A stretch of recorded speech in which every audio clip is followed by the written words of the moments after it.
Good morning. I'm Judy Terzotis, President and Publisher of the Times-Picayune, the Advocate, and the Acadiana Advocate.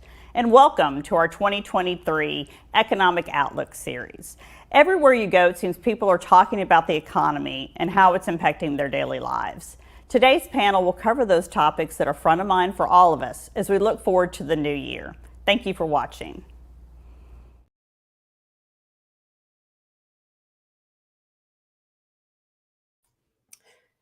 Mike was muted. Good morning. I'm Kristin Askelson, Managing Editor for the Acadiana Advocate. I also want to welcome you. Thank you so much for joining us for our 2023 Acadiana Economic Outlook Summit. Joining me today will be Adam Daigle, our business editor.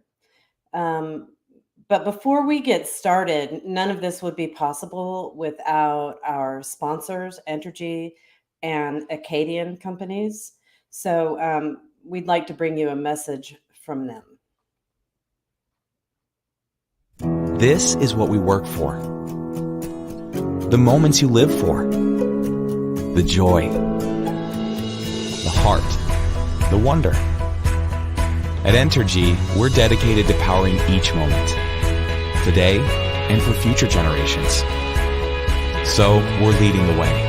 With a cleaner, more reliable power grid to power every day. Because these moments matter.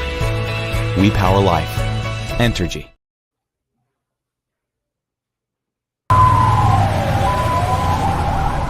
I handle trauma on the move. I make the difference. Do you have what it takes? We spin up and move out, every second counts. Who's in?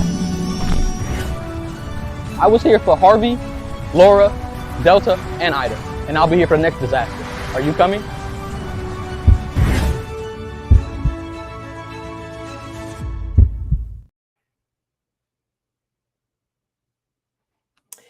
Okay, so thanks again to our sponsors. We're going to start off today with a short presentation by Gary Wagner. Gary is a professor of economics at UL Lafayette, and he holds an endowed chair in economics. His role at the B.I. Moody College of Business Administration includes providing research, forecasting, and outlook reporting on the regional economy. So we thought we would start today with a word from him. He's going to talk a little bit about national issues that we're seeing and how some of those economic concerns could trickle down and affect us here in Acadiana. Yeah, thanks, Kristin. So I want to thank the team at the Advocate for inviting me to be part of today's panel. I also want to thank the program sponsors for their support and for each of you for taking the time to join us. So let me start off by saying I'm cautiously optimistic for the Acadiana economy this year. But before I dig into the local scene, there's been a lot of discussion the past few months about a national recession this year. And I want to take a few minutes to break down what this chatter is all about and discuss what it might mean for the Acadiana region. So under normal circumstances, long-term investments, something like a 10-year savings bond, would generally pay higher interest rates than a short-term investment, something like a 3-month savings bond. There's normally more uncertainty when you hold an investment for a longer period of time, so higher interest rates adjust for that extra uncertainty or that extra risk. In finance lingo, people refer to the yield curve as the way to explain the difference between how these interest rates all compare to one another. So why does this matter for us today? Well, there have been several times since 1960 when short-term interest rates have become higher than long-term interest rates. In the finance lingo, this is what's called a yield curve inversion. If you've been watching the news or watching financial news, especially anytime over the last couple of months, you've probably seen or heard the term that the yield curve has inverted. What this means is that it signals investors expect economic conditions to weaken in the immediate future. So why is this something that we want to talk about today? Well, the yield curve has inverted ahead of every recession the US economy has experienced since 1960. So it has a really strong reputation as a predictor of future recessions. Now, on the positive side, there have also been two inversions in the yield curve, both in the 1990s, that did not follow a recession. So it seems like it's a very strong predictor, but it is by no means a perfect predictor. Now, for us, the yield curve inverted in October of 2022, and that interest rate gap has only widened since that point. And this is the reason why there's so much recession chatter in the media these days. And I would say, based on past performance, I think there's a pretty strong likelihood, probably 60 to 75%, that we end up in a national recession in 2023. Based on me saying that, now you're probably wondering why I said I was cautiously optimistic. And here are the three reasons why I'm cautiously optimistic about the Acadiana region for 2023. So first of all, recent inflation data are starting to show signs of slowing. This is really good news. If this continues over the next few months, the Federal Reserve is likely going to put interest rate hikes on hold and move into a wait and see type pattern. So I think we might see one or two interest rate hikes, small hikes early in 2023, but likely we've seen the bulk of the interest rate hikes in the past. The second two reasons I'm very optimistic have to do with the strength of the regional economy. So in Louisiana, household debt to income ratios are in their best position since 2008. That was the last recession we had before COVID. This means, from a financial perspective, households in the state are in a much better position to deal with what most people are expecting to be a mild national economic downturn. Why I'm bullish on Acadiana is that the labor market in our region has now fully recovered from COVID. This is not true in other parts of the state, and it has really held back their growth over the last couple of years. Acadiana has been one of the strongest growing regions in the state post-COVID, and I expect that growth to continue in 2023, even if we experience a bit of a slowdown from last year. So, Kristin, that's my overview for the region this morning. Thanks, Gary. So it sounds like some reasons to be optimistic there. That sounds like good news. I'm going to bring Adam back on screen, and Adam is our business editor here at the Acadiana Advocate. So what we'll do is I'm going to have Adam introduce the panelists, and then we'll start our discussion. We do have questions that we will direct to each panelist, but I really want it to be a conversation. So please, if somebody has something they want to add, or you want to jump into a response, but please feel free. I want us to have a conversation about these important topics. So Adam, why don't you go ahead with that? Good morning, everybody. I enjoy these things. I enjoy having a good conversation in the mornings like this. I first want to introduce Mr. Ben Berthelot, President and CEO of the Lafayette Convention and Visitors Commission, which oversees tourism promotion and marketing for all Lafayette Parish. And he is still the best dressed public official in Lafayette Parish. Good morning, Ben. Good morning. Thanks for having me. Good morning. Next, I want to introduce Satari Marion Delcom. She is a real estate agent with Ladder and Bloom. Has brokered property deals in downtown Lafayette, including the recent big property at 1011 Lee Avenue recently. She and her husband Mike own Sunday Soda Fountain, which just opened last fall. Good morning, Satari. Hi there. Happy to be here. Thank you. Thanks. Next, introduce Troy Wayman. Troy is CEO and president of the 800-member One Acadiana. He's been in that position since 2018. He is the former vice president of economic development for Mobile Chamber of Commerce. Good morning, Troy. Good morning, Adam. Great to be here. Thank you. Next, I have Tina Shelvin Bingham. She's the community development director for Lafayette Habitat for Humanity and executive director of the Macomb Visay Neighborhood Coterie. Good morning, Tina. Good morning. Thank you for having me. Next, we have Mandy Mitchell. Mandy is a former Assistant Secretary with Louisiana Economic Development, but she is now the President and CEO of the Lafayette Economic Development Authority, which heads up the agency's efforts to attract and retain jobs in Lafayette Parish. Good morning, Mandy. Bonjour, everyone. Good morning. And last but not least, we have Mr. Stephen Matthews, Vice President of Economic and Workforce Development at South Louisiana Community College. 20 years in career and technical education, and he is also a graduate of Eastern New Mexico University, home of the Greyhounds. Good morning, Stephen. Good morning, Adam. Thank you for having me, and I appreciate this. Good job. All right, good morning, everybody. Let's get started. Troy, I'll go with you first. Sure. I'm fascinated with the Vibrant Community Summit series and the discussions we've had and the presentations.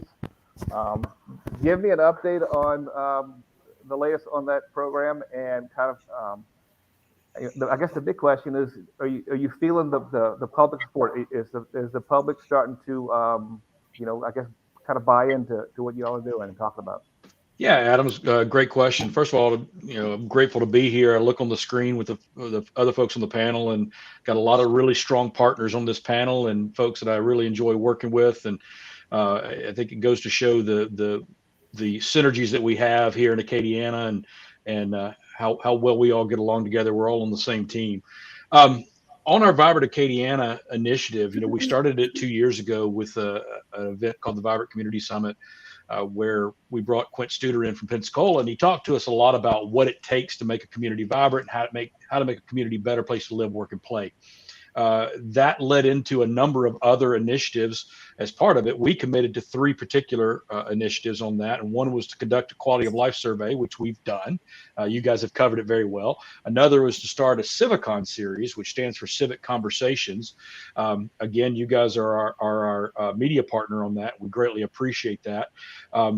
And then the last one was to set up a community dashboard to track the results of our quality of life survey and some other metrics that lead to what makes a community vibrant.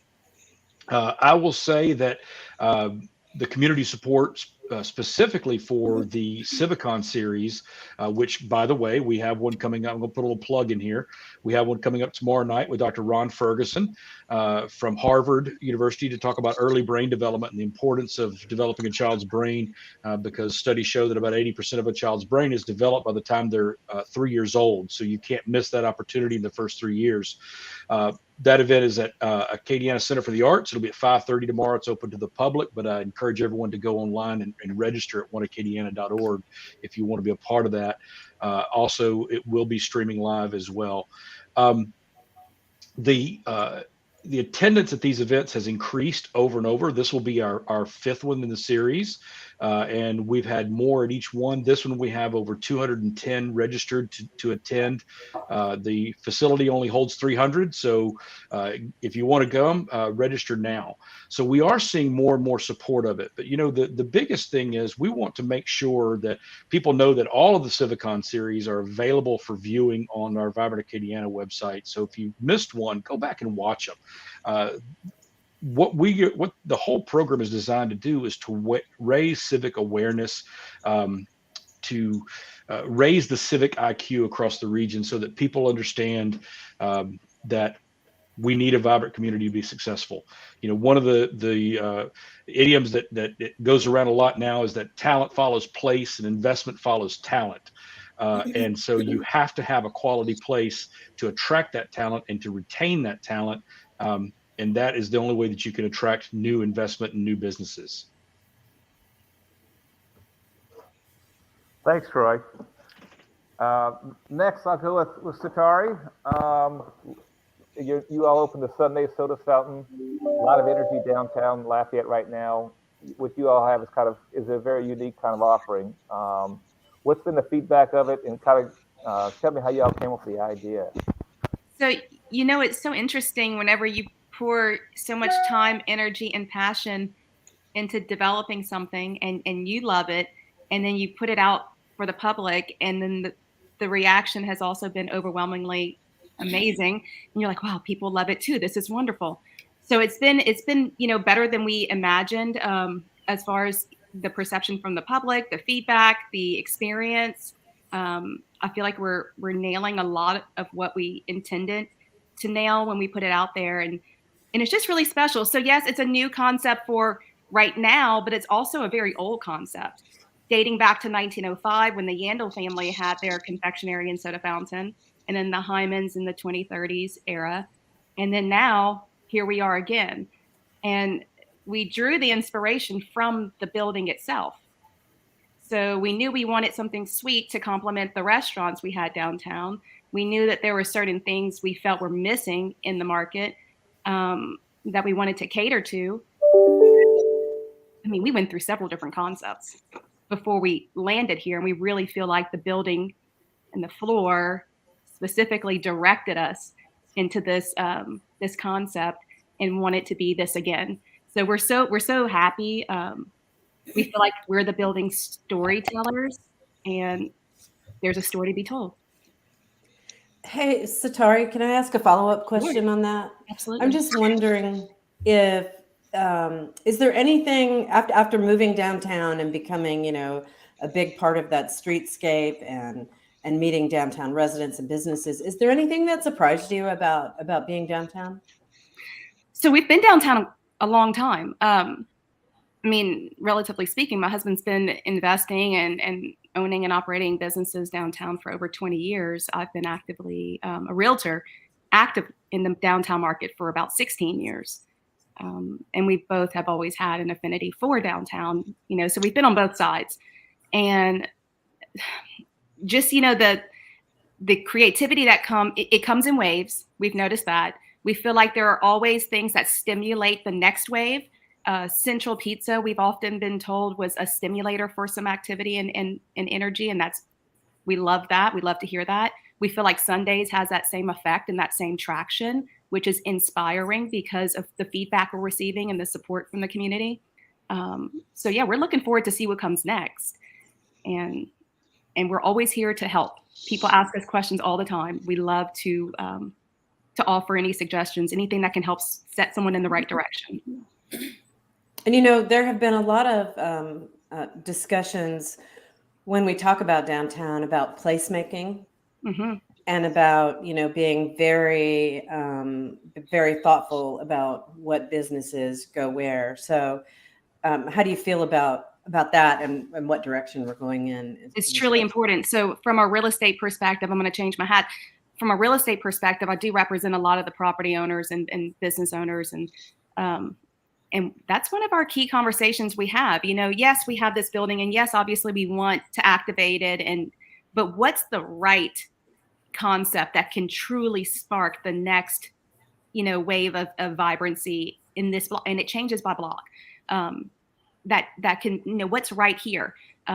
What's missing? What's the missing piece to this puzzle to complete it? Because each block, each area downtown, I feel like has something special. It has its own personality, and that needs to be encouraged. So placemaking, absolutely. The right tenant mix is super important.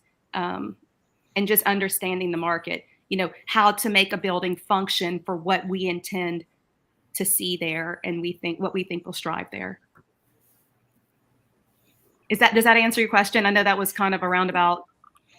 Nope, it totally does. I love thinking about each block having its own personality. That's kind of how it feels to me too. Mm-hmm. Thanks, Sakari. Absolutely. Hey, next question from Mandy. Mandy, I've written about Safe Source Direct quite a few times here lately. They're making PPE products. They've got an FDA approval. They seem to be growing really fast and have really good opportunity ahead of them. What do you think is going to happen to those folks in the next 5 years or so? Thanks for the question, Adam, and thanks for inviting me to be here this morning. Super excited to see all of my partners in crime, familiar faces, as we work day in and day out in community and economic development around the region, and specifically in Lafayette Parish. Safe Source Direct is just one of my most exciting companies to talk about. So, as you know, in early 2021, Ochsner announced its joint venture with Trax Development. Ochsner executives during the pandemic decided that never again, they vowed never again would they find themselves in the situation of struggling to obtain PPE to be able to deliver high quality healthcare to their patients in the midst of a health crisis. And so this JV was formed. And fast forward to today, and under the leadership of Dave and Justin Hollingsworth, and a very savvy leadership team that they have there that they've assembled, our region is on the path to having the only fully vertically integrated made in the USA, soon to be fully sourced by US-based raw materials PPE manufacturer in the world. Now let's let that sink in right here in Lafayette and St. Martin parishes in Acadiana and in the Acadiana region. That's exciting. So at their nitrile glove facility, the company has the ability to produce 27,000 gloves per hour per line, and their facility has the capacity to grow up to 16 lines currently. Now, Safe Source, when we talk about their growth potential and how big they can really be and grow to, they're not only serving Ochsner, they're serving other healthcare systems. They are also serving ag and industrial clients, and they also are providing supplies direct to consumer. We've recently enjoyed 2 announcements. We participated in an announcement. They brought in Aquaspersions, which is one of their raw materials providers, a UK-based company, which, by the way, they're going to allow UL students to do research and partner with them there. So that's exciting. In November, over the holidays, the company received FDA approval, which is huge for their nitrile gloves to be used in healthcare. So there is tremendous growth potential for Safe Source. In the early days, when I was still in house at LED, on that side of the veil, working the project with others, with Dave Wilson and Dave Hollingsworth and Ochsner Economic Development Leaders and LEDA, the company committed to us about 1,200 jobs. Just over a year in operation, they're already at 900 jobs, and they're projecting that they're going to be able to grow to 2,000. So we are so thrilled that Safe Source chose Lafayette Parish. They could have gone anywhere. And we're not just grateful for the jobs, but for the bigger picture in which they're helping to put Lafayette on the map, on the radar of other major healthcare companies, which we know that's our #1 employer, fastest growing industry here. And also they're putting us on the radar for the manufacturing industry sector, even more than we already are. So, you know, when others observe or hear from Safe Source how skilled and dedicated and hardworking our people are, and how supportive local and state government have been, that generates interest from other companies looking for their next location. So I couldn't be more excited about the progress being made at Safe Source. I am confident it's going to generate even more spinoff potential. And I will leave you with this. There are many other Lafayette companies, both mature and new, that we can tell a similar story. We're just moving in the right direction. Super excited about our growth. And I'm so happy to hear from Gary this morning that we are now fully recovered from a jobs perspective post-pandemic, but that he's cautiously optimistic. I am optimistic, super optimistic about the future ahead for Lafayette, because LEDA and other partners like One Acadiana and our workforce development partners in UL, SLCC, every other partner here, we have been intentional over the last several decades about diversifying our economy. And so that is going to be a huge leveraging tactic and tool for us to be able to thrive through any national recession. I'll leave it there. All right, thanks, Mandy. Next question for Stephen Matthews. the topic of qualified trained workforce is what I call one of those zombie topics in the news. No matter what you throw at it, you just can't kill it. Tell me about what are some of the things that you all, some of the areas and most in-demand careers that you all are kind of seeing for this coming year, and how are you all kind of trying to prepare for that? That's a great question, and that's one of the things that we're always looking at and trying to stay ahead of the game with. From an educational standpoint, to figure out what career is going to be in demand in the future, I think a lot of times what we'll do is we'll look at enrollment, current enrollment numbers for our workforce programs and the college as a whole. Currently, what we're seeing is, the healthcare programs. They remain major. They're a big sought after career. And when I say healthcare, I'm talking about RN programs, LPN, CNA, phlebotomy. You got medical assisting, nurse aid, and EMT, and you can't forget the pharmacy technicians. So those are some of our most sought after programs here as the college. On the short-term training side, we're seeing a tremendous demand still for transportation programs. Those consist of CDL, heavy equipment, power linemen, and with saying power linemen, I have to bring up and mention to you that the fact that in 2022, SLCC graduated the first female power lineman in Louisiana. And upon graduation, she was employed at a major utility company here in the state.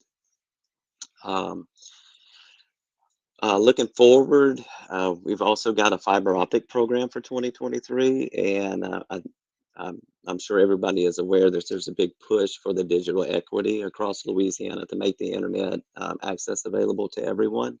So that's one of the programs that we're currently working on, and we're getting it going, and we're looking and hopefully for a March, April start on that program.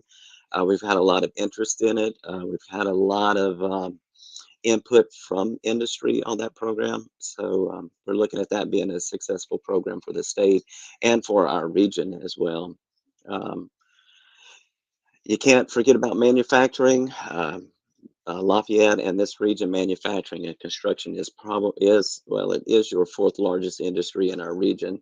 And this is consistent with an increase in enrollment numbers that we're seeing right now in construction trades programs. And those programs we're looking at across the board: welding, HVAC, electrical, building, and construction programs here. All right, thank you. Mm-hmm. I want to shift a little bit to our real estate market. Gary, you mentioned a little bit about interest rates. I'm curious, in Lafayette, the numbers, sales and whatnot in construction dipped a little bit as interest rates rose. Give me your kind of outlook on what's going to happen with interest rates and what's going to happen with the market this year. Yeah, I don't think we're going to see much change with interest rates, so I think that's a good thing. Starting, at this point last year, mortgage rates were around 3%. Nationally, now they're hovering around 6.5%.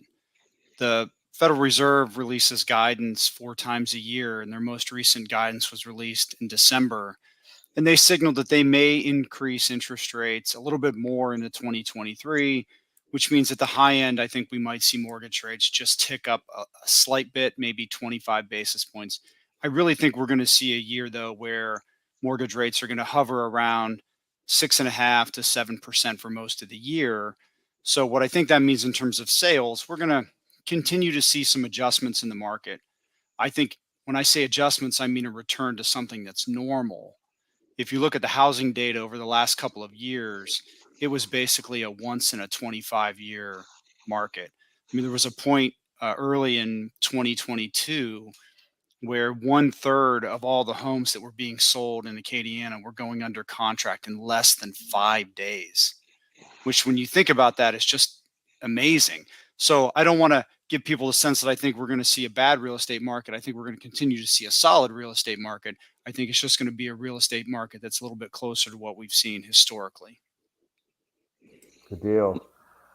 Tina, I'll shift to you. I mean, we've had discussions about housing on the north side of Lafayette. A lot of properties changed hands during this last couple of years, and rents have come up.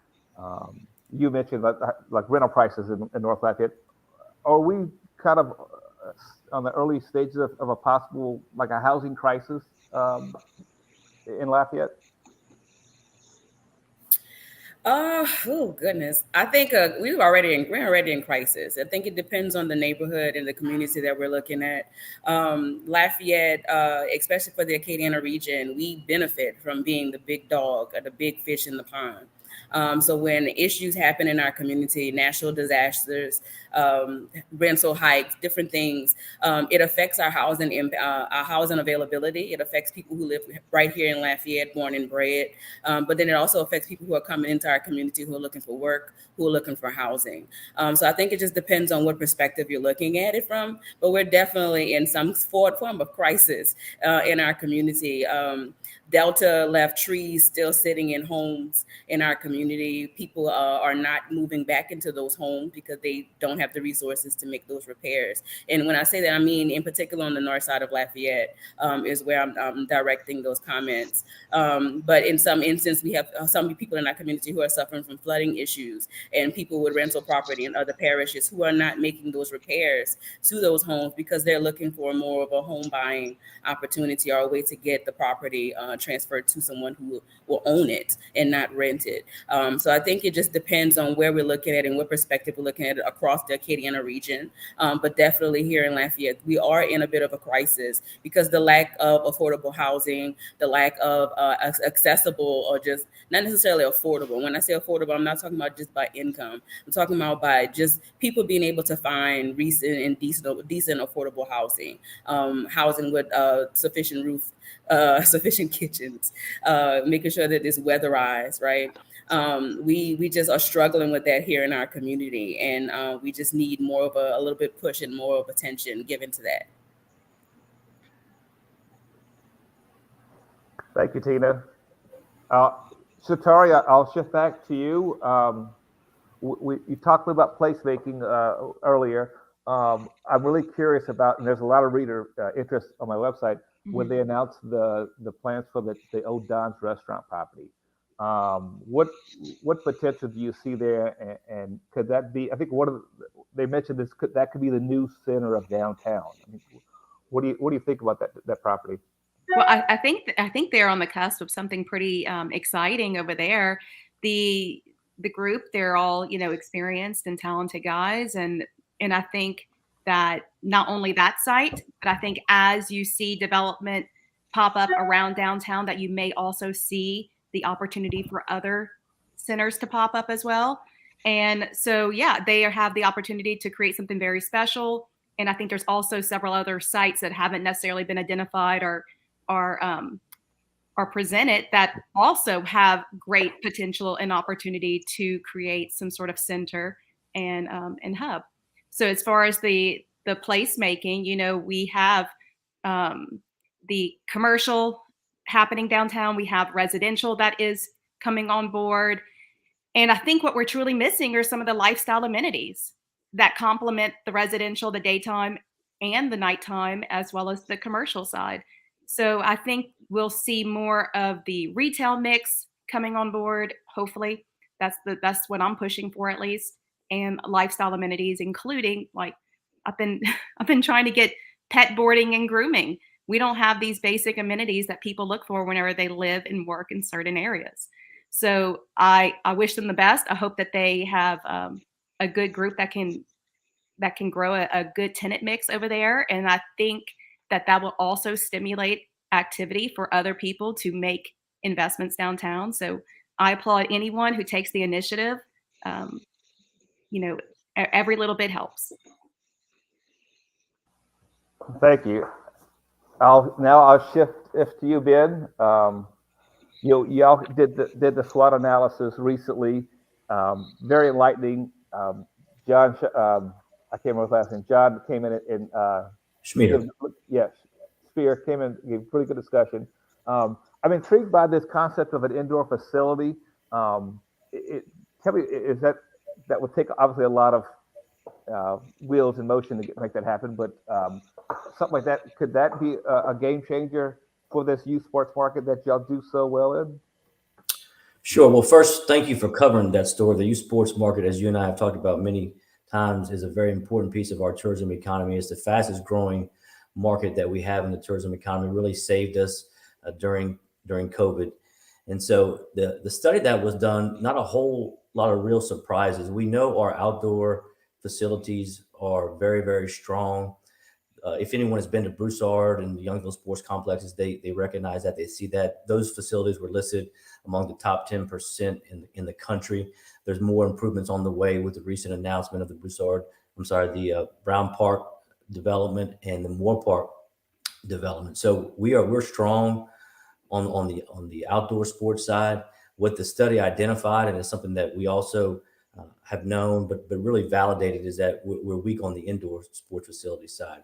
And so would it be a game changer? Yes, I do believe it would. If you go down the I-10 corridor, there's nothing from Texas all the way to Foley, Alabama. And many families in our area travel every weekend to go take their kids play volleyball and sports in Foley. So I do believe it would be a game changer. Our board has asked us to begin exploring some of those recommendations that were made during the Huddle Up Group report. And we'll be doing that and meeting with our stakeholders and see if there's an appetite and if there's appetite for some of the funding sources that were recommended in the report as well.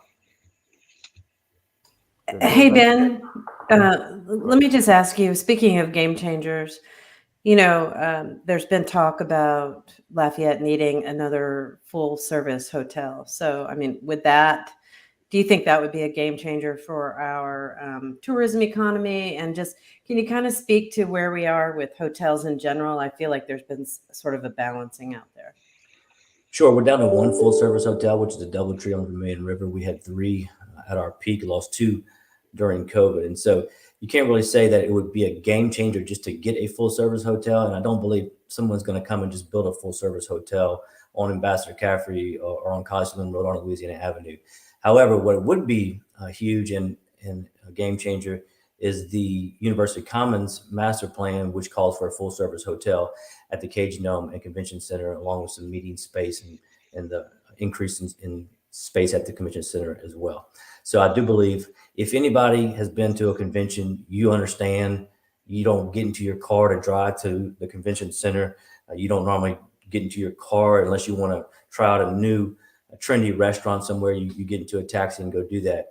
But the density that is proposed during the University Commons plan, which includes a full service hotel, would be a game changer from a meeting space standpoint. The market has changed so much in Louisiana with the casinos that have been built in several cities, that not only does that provide an entertainment value in those cities from a tourism standpoint, but those facilities also have tremendous meeting space opportunities in Lake Charles and in Shreveport and in Baton Rouge. And so we're behind the game in terms of meeting space. If we're going to host a large convention, it's either going to be at the DoubleTree or it's going to be at the Cajun Dome Convention Center. Thanks, Ben. Troy, I'll go to you. A recent one of my new topics now, I'm writing about now, is burning platforms from Quint Studer from a lot of the community series. In the talk of losing young talent here, we did a lot of comparisons with Pensacola. They're growing tremendously. What are some of the things you all can do to kind of borrow from them, and how big is it of an issue to you all in this initiative? Yeah, absolutely. As I mentioned earlier, the idiom of, talent follows place and investment follows talent. It is looking at economic development in a different way than what I'm dating myself, but traditionally 30 plus years ago when I started in this industry, it was all about chasing elephants, going elephant hunting, chasing the big manufacturing projects. And you did it in a way that all you had to do is show you had the infrastructure to support it. Now you've got to show first that you have the talent to support the companies that are coming in. And because the world has changed, you've got talent that moves to a place and then they worry about getting a job later. I don't fully understand that myself. I would never move to a place without a job, but a lot of people do that nowadays.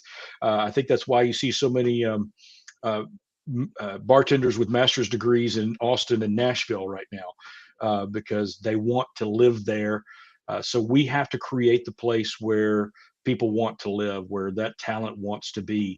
And I think we're well on our way there. One of the things that I've noticed in this community, as opposed to a lot of the communities that I've dealt with in my past, is this place has more boomerangs, let's call them boomerangs, than you see in most places. People leave here for a little while. They want to get out. It's kind of the traditional thing for a student. Hey, I got to get out of here. I got to get away from my parents. You move away. But this community is very good at bringing those people back. And we've got to tap into that market as well to help them tell the story of why they came back. That will also help keep the people here from actually leaving. So as we build our place, I love all the discussion of placemaking, because it is critically important in today's world, in today's economic development world. We've got to keep the talent here. Boomerangs are great, and we want all the boomerangs we can get, but it is also nice if they never leave. Let's not throw that boomerang. Let's keep it here. Let's not wait for it to return. So we're working on some initiatives to possibly tap into that market, to tap into that boomerang market, to help them tell the story, to help them sell Lafayette and Acadiana as a whole. One of the things I'll get anecdotally, my family and I moved here 5 years ago, and one of the things we talk about so often, first of all, best place we've ever lived, by far. And I always say, I wish I had a metric to tell people, the people in Acadiana are 37% nicer than they are anywhere else in the country. But unfortunately, we don't have that metric. You have to experience it. So, but we talk about constantly the fact that the way this community embraces its culture. This past weekend, my family and I went to a boucherie up in Mermentau and had an absolute blast. But it's because you're not losing that cultural thing, and the people there were so welcoming. We walked in there like we didn't know what we were walking into. Now, I'd been in a hog killing in my youth, but walked in there. It was just a fantastic experience. The people were so welcoming.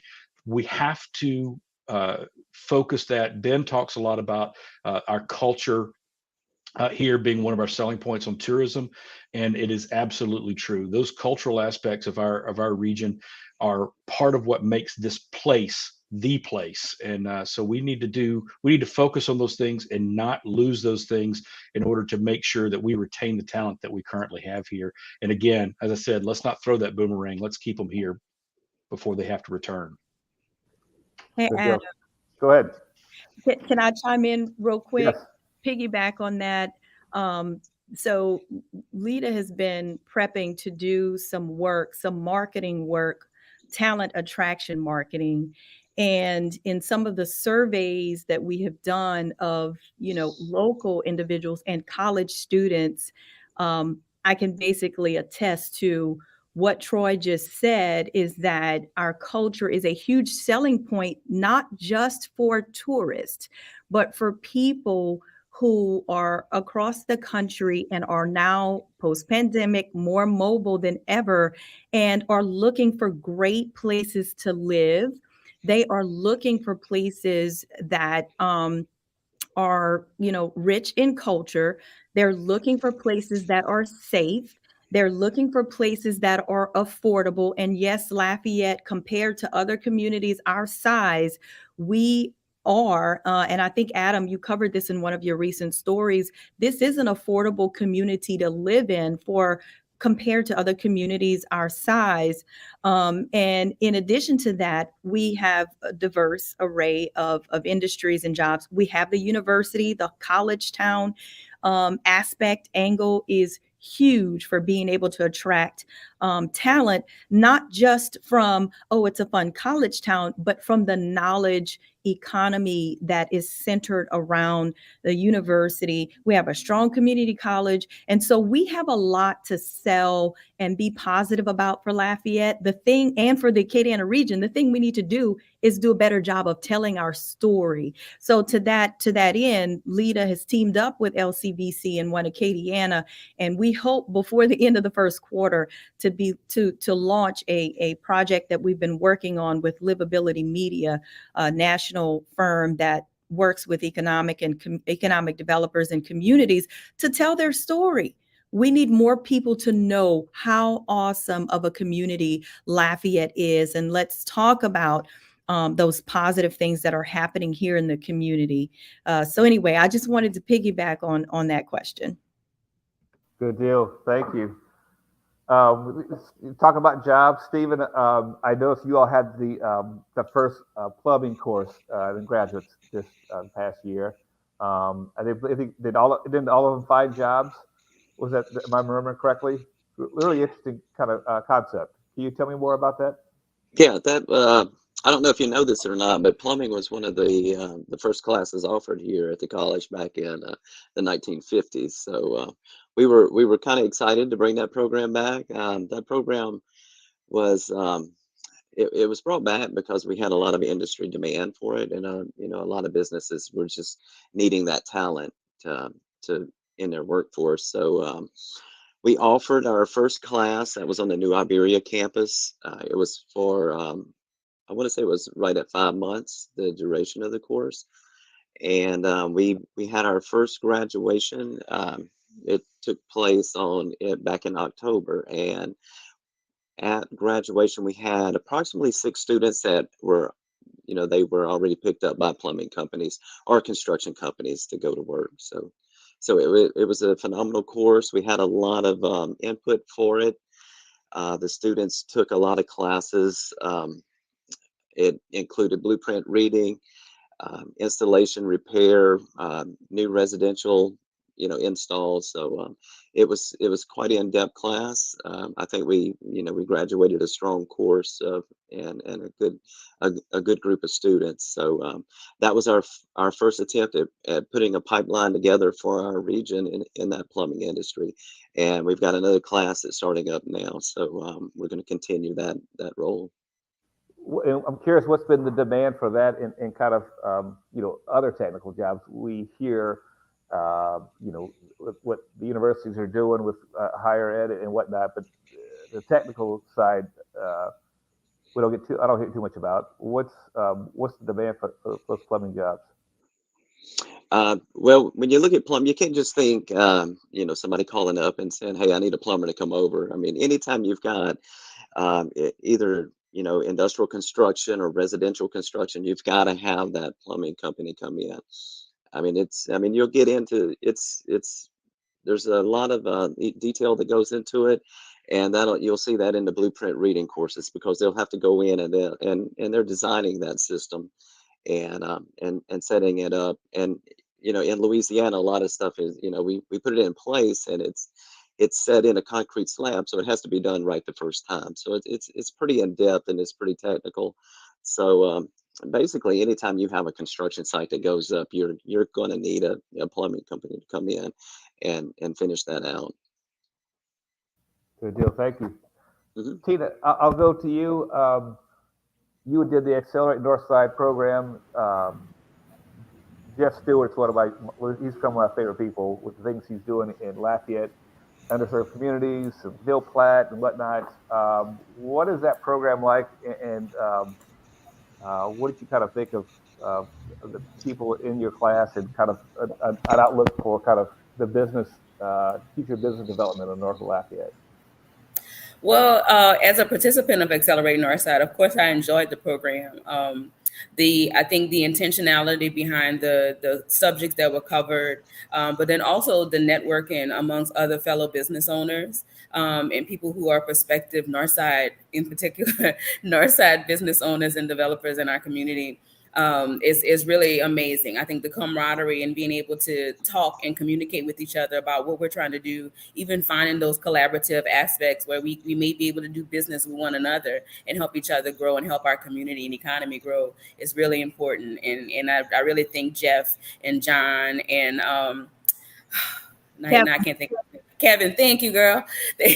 Kevin, don't shoot me. But I really thank them so much for all of that they're doing for our community, all of the encouragement that they're doing, and just also connecting us with students as well. I think it's really important that the university students see that there are other business owners in our community that they can assist with their resources. I think that also helps to keep them and give them opportunities to stay home, right? So we don't have that boomerang effect that Troy mentioned earlier, that they can see the possibilities, that they can create their business their careers here in Lafayette Parish, by also just being able to work with other local businesses who can use their assistance and their educational knowledge. So I think the program is really well, really well thought out. I think it's really well executed, and I encourage any business owner who is interested in creating a business or just getting that basic 101, right, of how to get started with their business. I think Accelerate Northside is a great platform for them to get started with.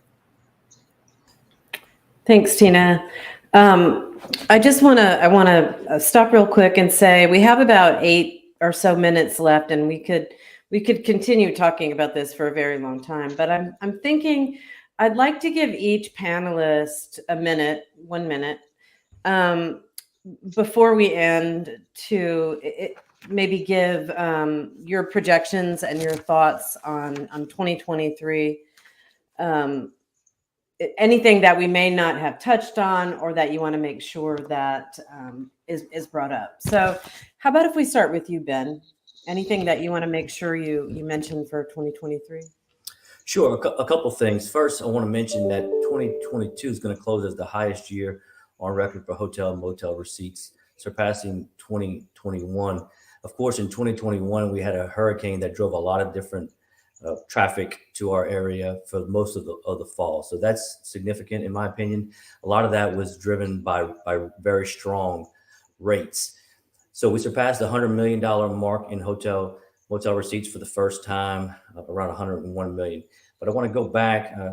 The panel was talking about the diversification of the economy earlier, and 2014 is always a year that comes up. Oil was at over $100 a barrel, and it's an important year in our economy, I guess, for reference. And at that point, for many, many years, 2014 was our benchmark at around $87 million in hotel motel receipts. So we're at $14 million more in hotel motel receipts in 2022 compared to 2014. So for 2023, to use Gary's term, I'm cautiously optimistic. A lot of it's going to depend on where our rates fall. If they continue to remain strong, then I think we'll be in a very good position. Thanks, Ben. Satari, do you have any closing thoughts? Yeah, I mean, across the board, people are still buying, selling, and leasing property. I think they're being a little bit more reserved about their approach. I think they are, the rates tend to play into that as well. They're really thinking about their next move, even from a tenant mix position. But the point is that people are still looking. They still want to make a move. And I'm seeing a lot more interest in people trying to figure out how to make, their goals happen this year as well. So with that being said, I work the entire market. I'm licensed for the state. Downtown specifically is my focus a lot, especially from the commercial perspective.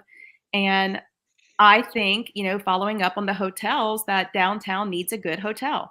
I've heard from several business owners, large scale, who have said that, they have overlooked downtown in the past because we didn't have a hotel suitable for the patrons and the people and the people they work with who fly in often. And so I don't want to end this conversation without at least offering my opinion as well about the capabilities and what downtown can sustain and the benefits that would have and the marketability that would give us on a larger scale if we could also not only promote our downtown and all the amazing amenities we currently have, but what would that spawn? How could we further promote that and grow our city center and allow that to further expand into other areas in the surrounding city? So that's my opinion on that, and welcome to follow up with any questions if anyone has. Thank you, Satari. Troy, you recently moved downtown. What are you guys looking forward to in 2023? Well, I'm most looking forward to being next to Sunday's soda fountain. So that's one of the things that we're excited about. We are so happy to have you as a neighbor as well. We're very excited about it. We hopefully will be moving into the facility sometime late this year. We're in the process right now of revitalizing the building itself.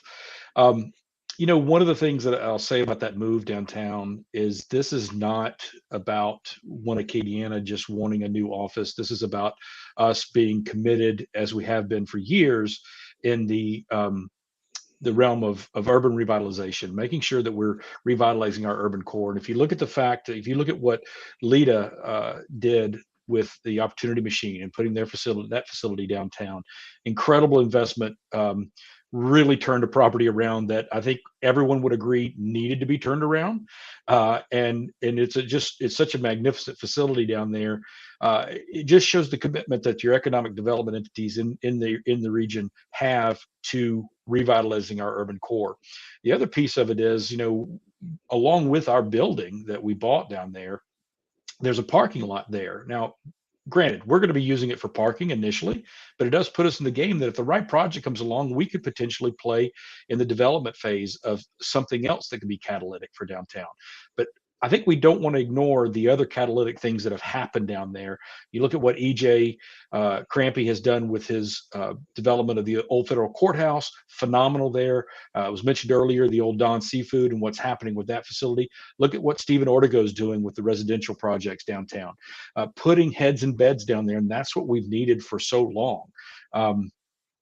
One of the other things that we're excited about with our move downtown is we're going to be bringing people downtown that don't normally come downtown. And so that's going to be more exposure for downtown. It's going to be, it's going to provide more, more exposure and get people more engaged with downtown. We had someone say to us one time, you can't have people, when we were talking about EJ's project, you can't have people living down there. There needs to be a coffee shop before you can have people living. I'm like, you can't throw a rock without hitting a coffee shop downtown, right? They were like, you need a bookstore. I'm like, we've got a bookstore. You need restaurants. I'm like, oh my gosh, we've got fantastic restaurants. So it's just a matter of perception, a matter of getting people comfortable and understanding what we've got in our urban core, and making sure that we continue to develop it. Thanks, Troy. Tina, any closing thoughts from you on 2023? Well, I'm very excited about the strategic partnerships that the Lafayette Habitat for Humanity is doing with our Lafayette Consolidated Government, as well as our local Northside coteries, communities, and organizations, and really putting more capacity behind uplifting and revitalization efforts in those communities. So I'm very excited about the work that we're going to be doing with those communities. Look forward to more future projects and opportunities. And shameless plug, we have an MLK Service Day happening this weekend. So if you're interested, or your organizations are interested, individuals interested in volunteering with our communities to help make a true impact on the north side of the community, please volunteer. Follow up a Habitat's registration portal for volunteers.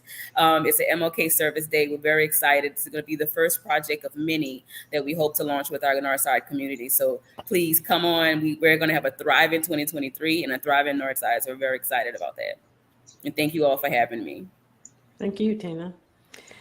Stephen, are there any thoughts you'd like to close with? Yeah, I'd like to just touch on the NPR that broke over the weekend, where they were talking about Gen Z and the interest in technical jobs dropping by 50% or half there. The report was a little bit surprising to me and my colleagues, but based on enrollment numbers here at the college, especially for workforce training and our academic trades, we're not seeing such a dramatic decline in interest. As a matter of fact, for 2022, we saw an increase in graduates for our technical programs. So I think we're lucky here in Lafayette and this region, being based there. We do have a lot of manufacturing, and we do kind of tend to side to workforce here for the state. And I know that it gets overused a lot and it gets a lot of continued attention, but most of the nation is still seeing some of the effects of the COVID-19 pandemic. And a lot of this is due to the inability to recruit and spend time within our communities there. And I believe there is a need to re-educate the populace and let them know about the opportunities and the availabilities, and what we offer in the trades, and basically what we offer at the community college relating to short-term training, academic, and college transfer options. So I just wanted to put that out there. I don't from what I see in this area and enrollment and in the ability to place people into jobs in business and industry here, I don't see it being as quite as detrimental as as the report that NPR broke over the weekend. Well, that's good. It wouldn't be the first time Acadiana, bucks national trends. So that sounds good. Mandy, you have any closing thoughts for us today? Sure. Thank you for the opportunity. We at LEDA will continue working with our partners to build upon Lafayette's advantages. We already talked about our culture, our food, our festivals, our family-friendly community, our youth sports and children-friendly environment, our relative affordability compared to other communities our size, UL Lafayette's R1 designation, SLCC's recent recognition as the best community college in the state. We're going to leverage that. Our strategic location at I-10 and I-49, our small business ecosystem, which, by the way, we have some big announcements coming in 2023 as it pertains to access to capital for entrepreneurs, both those just starting out and those mature entrepreneurs getting ready to go to that second stage of growth. LEDA will continue building upon our recent wins. We have some really cool announcements in the pipeline, lots of downtown momentum. That momentum will continue. I happen to have learned about some recent investments happening downtown. We are doing work on our entryways along with a phenomenal group of partners getting ready to launch some work to reimagine and re-envision our entryways into Lafayette. Our University Avenue corridor is going to be huge, and North Lafayette, which, we can't do it justice with just a few tidbits of time left. But I will tell you, we have some exciting endeavors on the way for North Lafayette, both here at LEDA and with our partners in the community, supporting both entrepreneurs and physical investments in North Lafayette. So 2023, I am very optimistic about our economy in Lafayette and in the Acadiana region. Look forward to working with all of our partners who are here on the line and everyone in the community. And thanks for the opportunity to the Advocate. Thanks, Mandy. You dropped quite a few hints there, so I'm pretty sure Adam is going to be calling you once we get off this call. We're right at 1 hour, and I want to respect our panelists' time, so we will close the discussion now. I'd like to thank all of our panelists for giving up your time this morning and participating in this discussion of issues that are important to everyone in our community. I'd also like to thank our sponsors again for making this possible. Thank you to Entergy and to Acadian companies. And these types of discussions also wouldn't be possible without our subscribers. So if you are one of our subscribers, thank you. If you're not, please consider subscribing. Go to theadvocate.com. And consider subscribing. And that is also where you will find a recording of today's discussion. Thank you all once again.